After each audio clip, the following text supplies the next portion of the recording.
Hey, what is going on, Brick Squad, and welcome back to another episode of Matt's Mind here on the channel. If you guys aren't familiar with this weekly Q&A series here on my channel, basically if you guys have any questions or topics for discussion, all I like to do is do a few things. Number one, comment them down below to be featured in next week's episode. Of course, drop a like and subscribe if you guys are brand new to the channel. Now, I believe I missed last week, if I'm not mistaken. That was just because I had so much Brick World content with the vlogs and then the mock showcase videos. There's more to come tomorrow or Friday, actually, for the World of Light. So a lot more content coming, but I decided to push Matt's Mind. I'm just delayed a week because, again, there was so much Brick World content that I think a lot of you guys did end up enjoying. So without any further delay, let's go ahead and jump right on into the first question today. Not Lego related. This can be coming from Eli Z, or Eliz with a Z, I think. How tall are you, question mark? I was thinking, are you taller or shorter than Ryan/M&R Productions? To my knowledge, I think we're roughly around the same height. I think we're both around like 5'11", 6 foot. I don't know the exact inches and feet, unfortunately. I do think we actually did something. If you go back to my North Carolina vlogs, there is like a sequence in the vlog where we were actually in the city of Charlotte,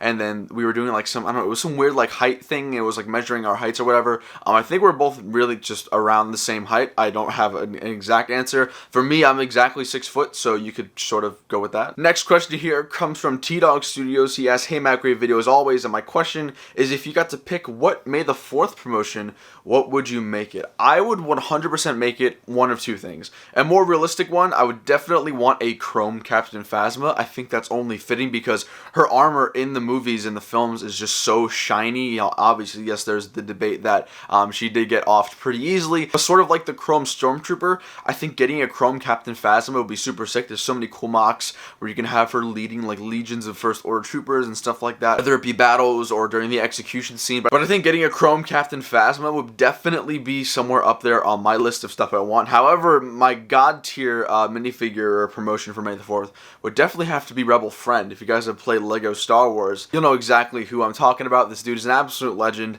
Rebel Friend is by far one of the greatest minifigures ever created in terms of, but I guess it wasn't really necessarily created in real life Lego, more so just the video game. But that'd be super cool. I'd really love that. Obviously, having that Rebel Friend as like an Easter egg in mocks, I think would just be super funny. Next question here comes from Lego Panther 21. What is your opinion on the new Rise of Luke Skywalker trailer? I'm assuming Rise of Skywalker for episode 9.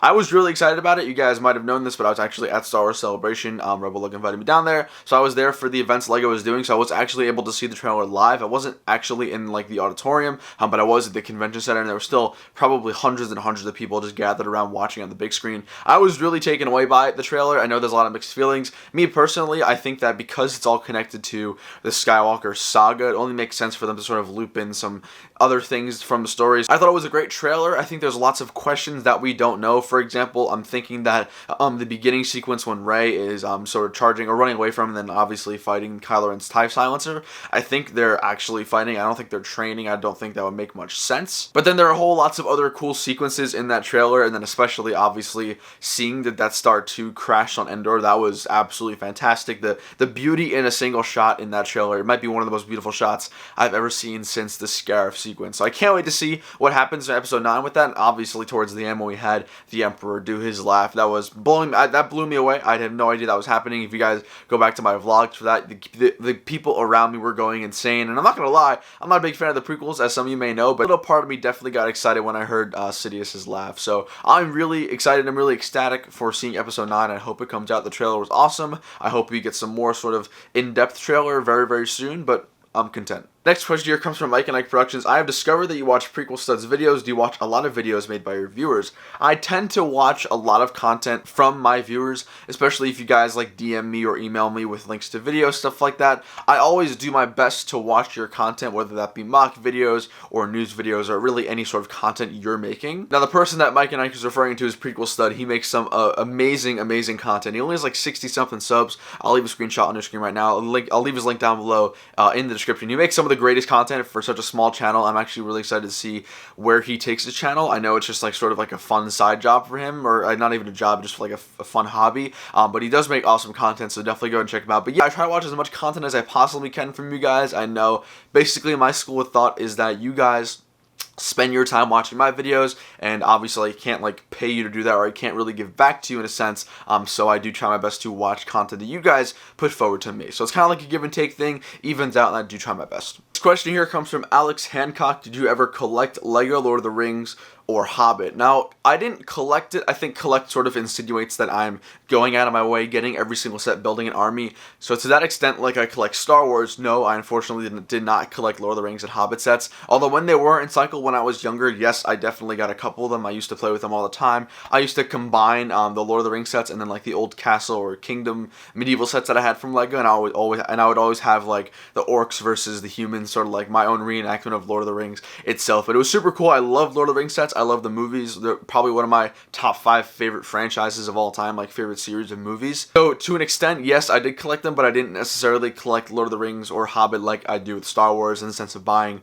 30 battle packs at once or buying or just building large mocks. But yes, I did get them. I do love the sets, and I hope they come back. Next question here comes from the Brick Tour. How do you edit your vids or your YouTube vids? Great videos, by the way. I appreciate that. So the editing software that I use for my videos is Adobe Premiere Pro. Unfortunately, Adobe does the sort of monthly subscription thing, but I actually find great use for it. I think with the student discount, because I'm still in college, I think it's maybe like $8 a month, and you get Adobe Premiere, you get Lightroom, you get Photoshop, you get After Effects, you get like everything that Adobe has to offer. I'm still in the process of learning these different programs, sort of learning how I can utilize them to make my content better. I have become really familiar with the way Adobe works, whether that be sort of adding new fonts or adding new effects, stuff like that. So I've slowly become acclimated to using Adobe. It's pretty much like second nature. I can edit videos triple or quadruple as fast as I used to. So I've been sticking with Adobe Premiere Pro. You don't have to pay for a program to make good videos. I know Ryan, M&R Productions, has actually been using like the free equivalent of Windows Movie Maker for Mac. I think it's iMovie.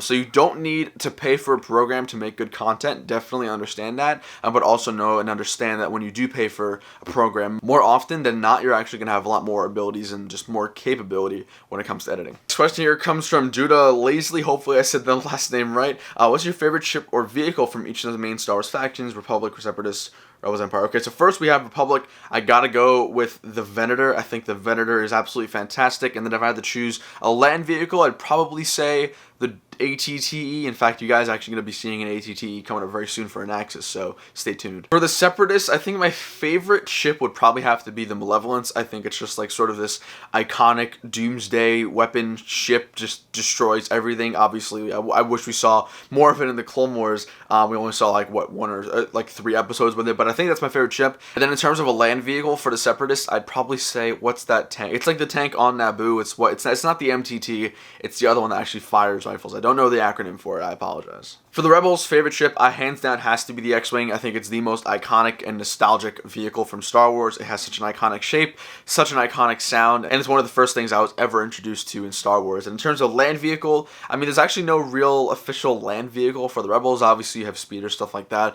So I'll skip that one. But for the Empire, favorite spaceship's definitely got to be a Star Destroyer. Star Destroyer, for the longest time, for me, has always been like this pinnacle of looks so badass and sexy, but it also is like incredibly powerful and very useful. I remember reading up on Star Wars lore, and like 15,000 troops can be housed on a single Star Destroyer, and then like multiple AT-AT, stuff like that. And also the Star Destroyer is just a huge, ginormous ship. So Star Destroyer definitely. And the favorite land vehicle, I gotta go with the AT-AT. Again, it's one of the most iconic and nostalgic vehicles from Star Wars. We see it in Hoth. It is an absolute war machine. For the Resistance, again, likewise with the Resistance, there's no like official land vehicle, so I'll just go with like a spaceship or a starship. I'd probably have to go with the Resistance bomber. In fact, there have been a couple of UCS Resistance bombers, custom models that people are making, and I cannot wait to get my hands on those. And then last but not least, the First Order. So I will say, I think my favorite spaceship from the First Order has to be the Dreadnought from Episode 8. I think it's really cool how it had those 2 cannons on the lower part of the ship that basically just shot nukes at the planet. Obviously, it's a huge ship. Now, it does unfortunately go down, not easily, I'll give it that, but it does go down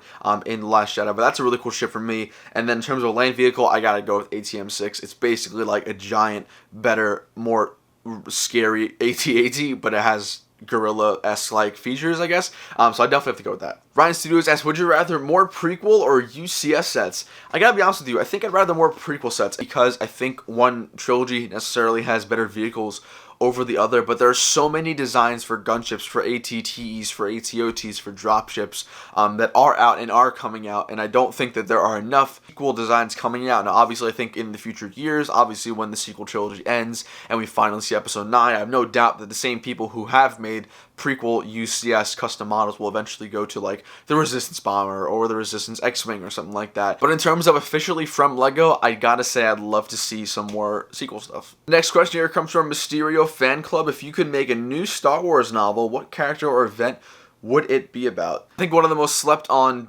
areas in Star Wars lore is basically right after Order 66. Obviously there are comics, there are other sources of content that do kind of explore this area. But for me, it's one of the most intriguing timelines. You'd like to learn more about the Jedi and sort of those that did fortunately survive Order 66, those of them that were fortunate enough. I want to see their stories, how they sort of coped with it. I want to see a little bit more of a serious novel or like a movie about that specific area. I know we're getting Jedi Fallen Order, which follows Cal and basically his reactions in life after Order 66 and the New Empire, so that's definitely a step in the right direction. I'd love to see more content with that though.